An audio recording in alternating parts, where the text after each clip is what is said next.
Hey investors, this is the April 2021 update for my etoro fund. So after a roller coaster ride in March, the markets have come roaring back in April. Our fund is doing not too badly too. Some of the stronger companies held steady while some of the growth companies took a beating last month. But the growth companies are coming back, and I think they will power the portfolio in the coming months. Let's take a look at the portfolio.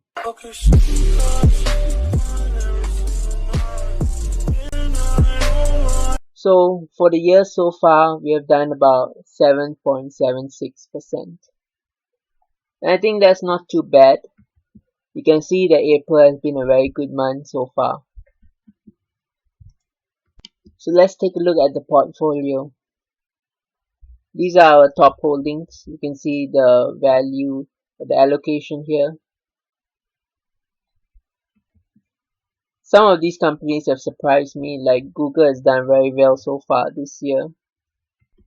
I expect Intuitive Surgical to do well for the rest of the year, especially with the economy and hospitals, more importantly, reopening.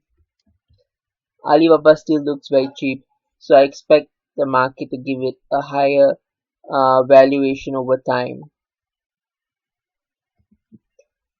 You can take a look at the other companies we have. So these are all very strong companies, and I don't foresee any issues, and I expect them to keep on compounding in the coming months. I was a bit surprised that Baozun fell so much. I think it was up about 40% plus at one point in this year. But Baozun still looks very cheap to me, and I continue to hold it, and I expect it to come back strongly. And I also expect Teladoc to come back strongly. Baozun and Teladoc were stars in February, but they've fallen quite a bit since then, but they're slowly coming back. And you can take a look at the other portfolio holdings here. Intel has done very well, and crypto, I think, takes the cake. Is done superbly so far this year. I'm still studying Ethereum closely, and I'm trying to come up with a valuation model for Ethereum. And as I get to understand it better, I think my valuation of it will be better.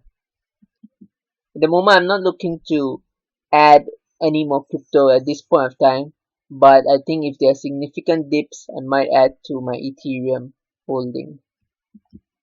But I am playing the crypto boom in other ways as well. We have PayPal here. That's also part of the crypto wave because they allow for the buying and selling of crypto.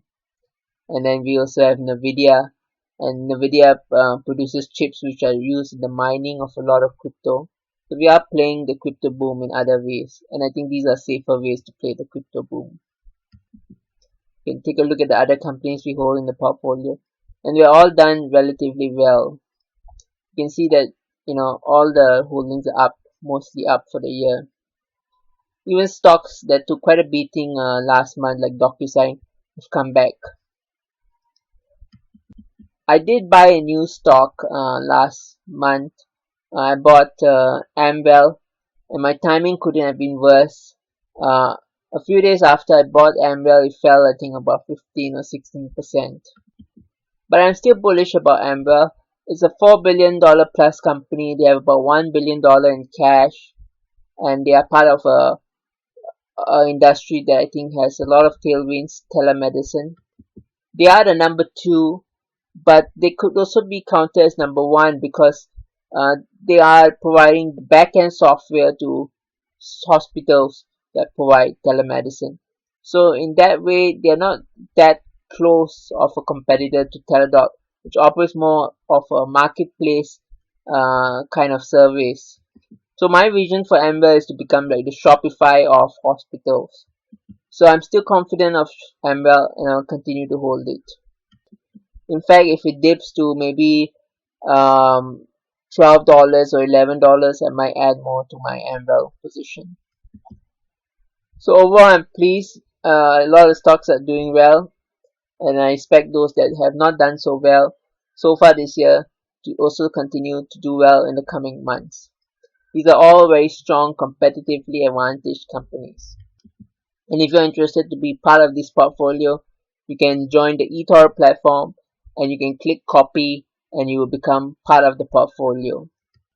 The minimum copy amount now is 500, and you can add, you can start with the minimum and you can add as you grow more confident about the portfolio.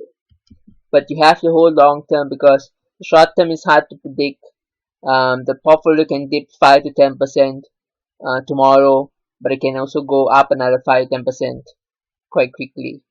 So the reason why we have done well is because we have held onto these companies through thick and thin over the long term, and we don't intend to change that. And I think that will continue to help this portfolio going forward. Thank you for watching.